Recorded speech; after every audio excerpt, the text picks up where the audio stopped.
Dans l'histoire politique récente de la Guinée, jamais depuis 1958, se basant sur, bien évidemment, les grands Osiriens, une constitution n'a fait l'objet d'autant plus de vulgarisation. Alors, selon vous, est-ce que cette fois-ci, qu'est-ce que cela, notamment, peut donner comme résultat en termes de changement dans la culture politique guinéenne? Le fait que la constitution soit accessible, vulgarisée, qu'est-ce que ça pourrait changer? Que les lois, que les Guinéens s'approprient le plus, des lois qui les régissent, c'est important. C'est-à-dire que même les résultats là, c'est un peu un indicateur d'une meilleure compréhension de la citoyenneté. Et aujourd'hui, moi je connais beaucoup de gens qui ont voté oui, sans considération politique. C'est ça. Je connais des gens, ils m'ont dit, bon écoutez, la politique, mettez ça de côté. Moi j'ai vu la constitution, voici ce qui m'intéresse, voici ce qui m'intéresse, voici ce qui m'intéresse. Ça c'est déjà une évolution.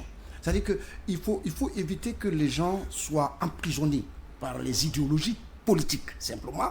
Et nos idéologies politiques qui s'adossent sur les ethnies, sur les considérations subjectives, il faut faire attention. Mais cette fois-ci, l'unanimité est là. On sait que plus de 89% des populations guinéennes disent oui.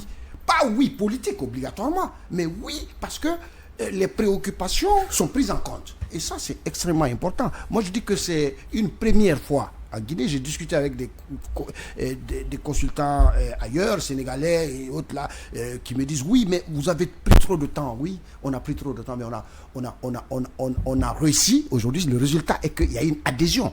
Et l'impact sur la citoyenneté.